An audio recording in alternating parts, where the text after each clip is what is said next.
Olá pessoas, eu sou Natasha, este é o Redemoinhando e hoje eu vim conversar com vocês sobre esse livro muito legal chamado O Rio da Consciência, do Oliver Sacks, pela Companhia das Letras.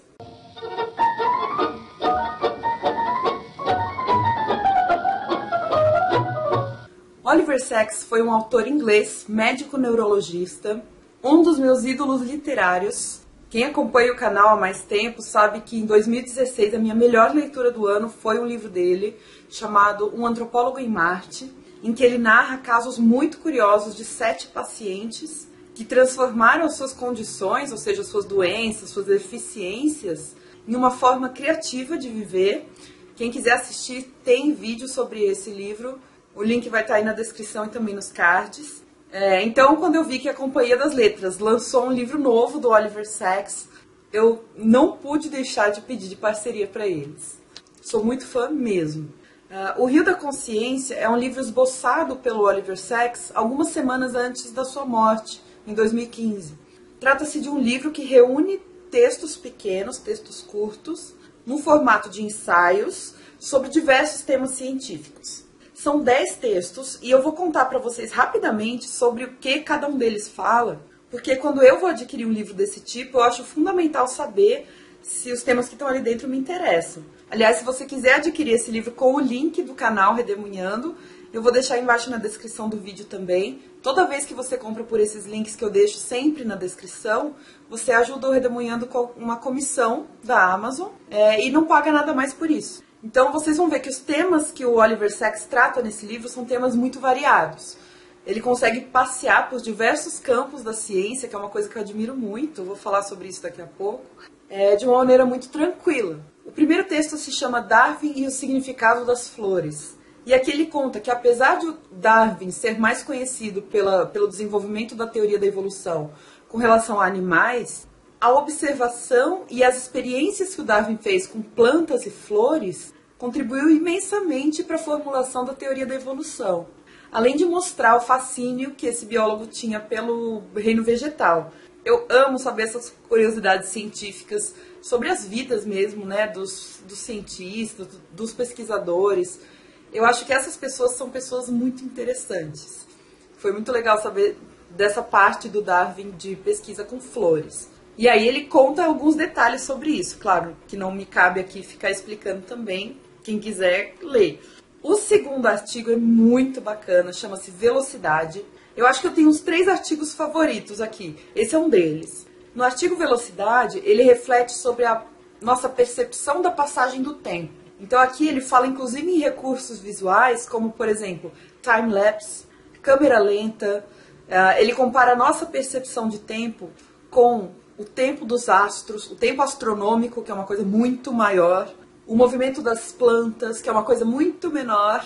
Então a gente acha que a velocidade normal é uma coisa, mas quando você olha para as plantas, a velocidade delas é de outro grau, assim, de outro nível, e que a gente só consegue observar essa velocidade se a gente utilizar algum recurso externo, como por exemplo, uma câmera de filmagem e fazer um time-lapse. Aí a gente consegue perceber a velocidade em que as plantas vivem. Ou quando a gente usa algum recurso para filmar o espaço sideral, recurso de fotografia, a gente consegue então perceber a velocidade que o universo funciona. A velocidade humana é só mais uma velocidade. E mesmo assim, entre os humanos existem velocidades diferentes.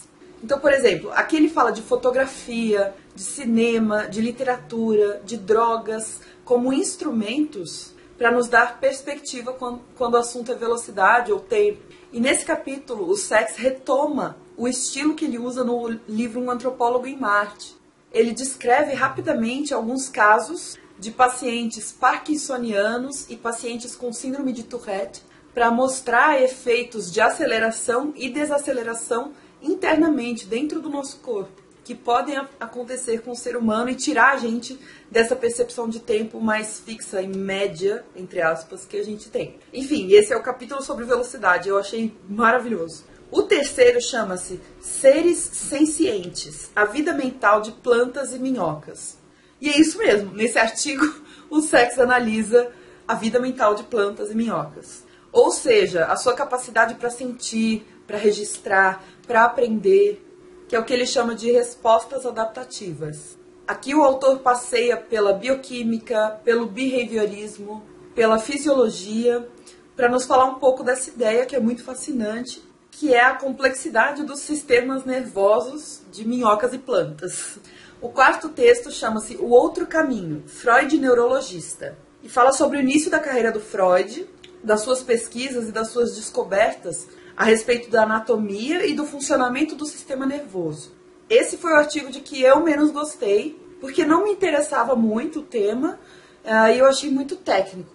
Por outro lado, o quinto artigo do livro foi também um dos meus favoritos, talvez o favorito, chamado A Falibilidade da Memória. Nesse texto ele conta de maneira simples e precisa sobre como nós reconstruímos nossas memórias individuais sem ter muito controle sobre isso. Ele fala exatamente o que eu quero dizer quando eu digo em vídeo que nós temos que ter cuidado com livros de memórias, como A Guerra Não Tem Rosto de Mulher, por exemplo. Não é cuidado no mau sentido, tá? Mas é a ideia da gente saber que a memória sempre é uma reconstrução. A memória nunca é a verdade. O Sachs entra até na discussão de, entre aspas, plágio inconsciente e da distorção de memórias em caso de traumas. Então, esse capítulo, de verdade, eu achei brilhante. O sexto artigo é bem curtinho, chama-se Enganos Auditivos, e é uma reflexão rápida sobre as palavras que a gente ouve errado. Ele fala um pouco das causas neurológicas disso. Por que a gente ouve uma palavra errado?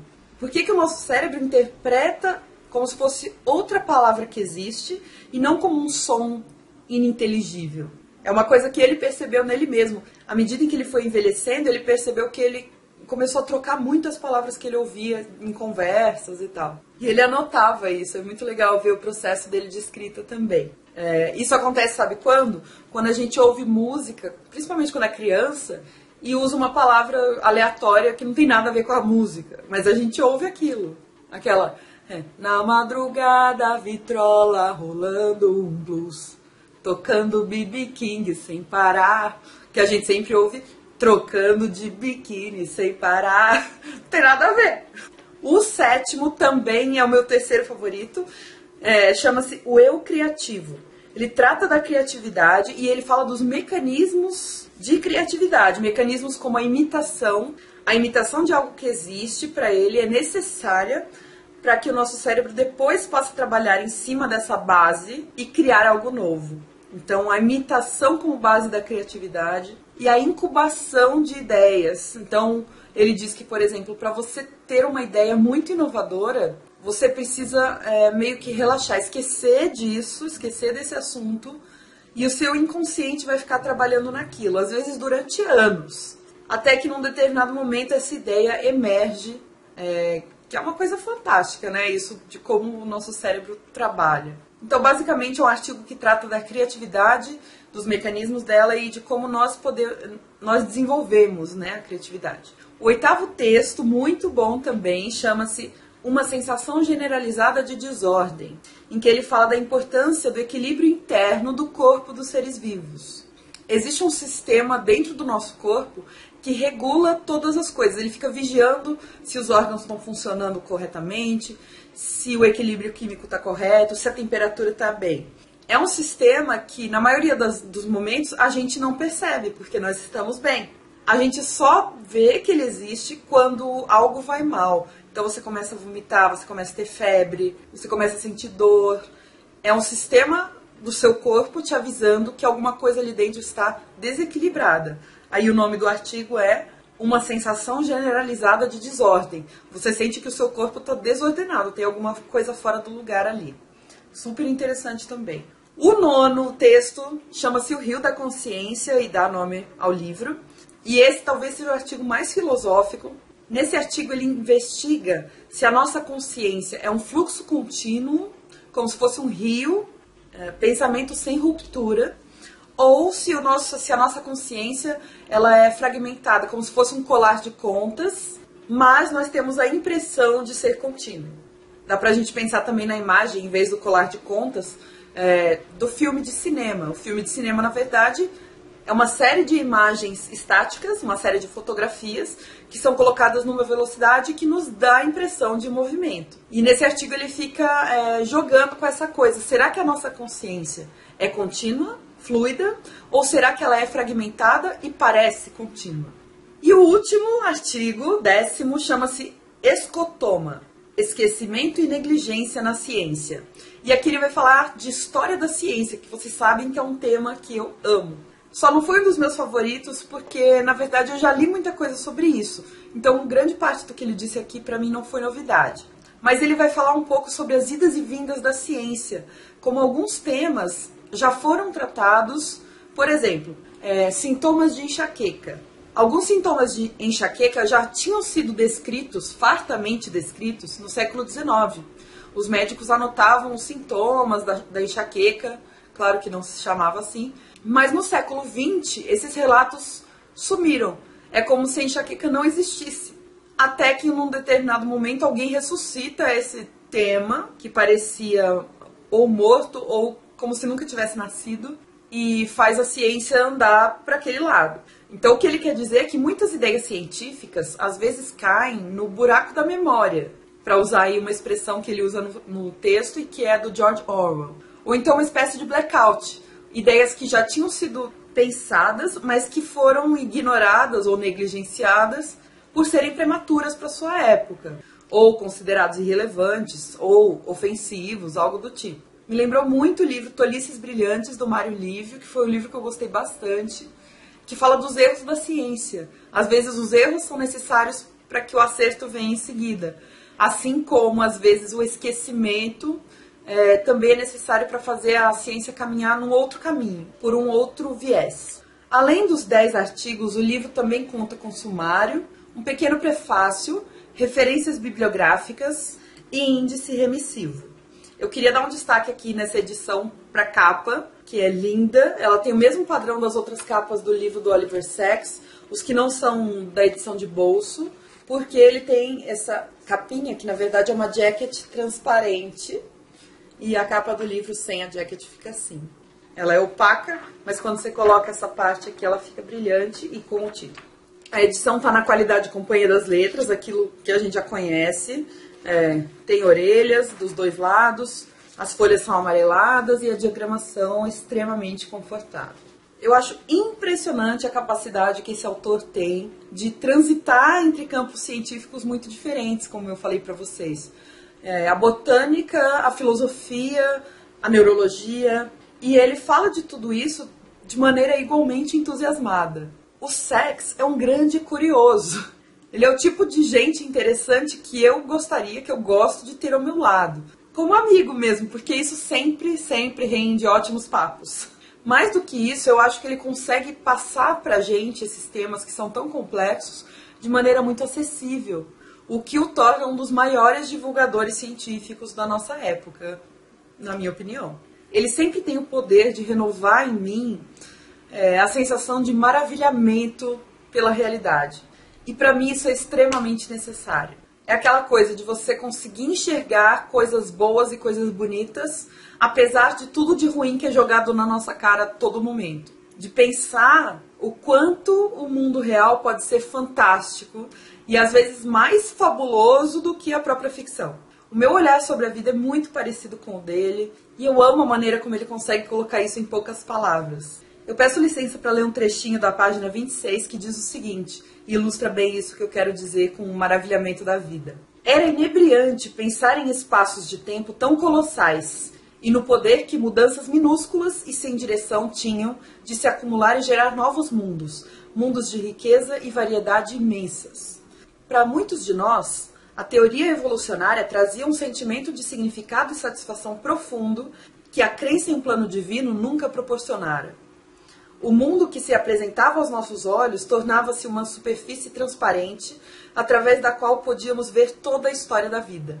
A ideia de que ele poderia ter resultado em coisa diferente, de que dinossauros ainda poderiam estar andando pela Terra, ou de que os seres humanos poderiam nunca ter surgido pela evolução, era estonteante. Fazia a vida parecer ainda mais preciosa, uma aventura maravilhosa e incessante. Um glorioso acidente, nas palavras de Stephen Jay Gould. não fixa ou pré-determinada, mas sempre suscetível à mudança e novas experiências. Então aqui ele está falando da evolução, a teoria da evolução do Charles Darwin, mas é exatamente o que eu penso e como é que ele consegue colocar tudo isso em palavras tão maravilhosas, sabe? Sempre assim eu me sinto quando eu leio Oliver Sacks. E com esse livro não foi diferente. Eu acho que é uma boa obra para iniciar o contato com o estilo do autor, pois os artigos são curtos e já dão uma bela amostra do que esperar das obras maiores e mais famosas do Oliver Sacks. Tá certo, gente? Super recomendado. Obrigada, Companhia das Letras, por ter lançado esse livro, por ter me enviado. Eu queria muito que vocês deixassem aí nos comentários se vocês gostaram do vídeo, se já leram alguma coisa do Oliver Sacks. Se não leram, pelo amor de Deus, leiam, é muito bom.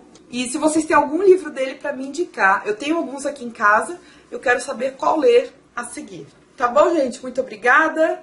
Deixa um joinha para mim se você gostou e a gente se vê no próximo vídeo. Tchau!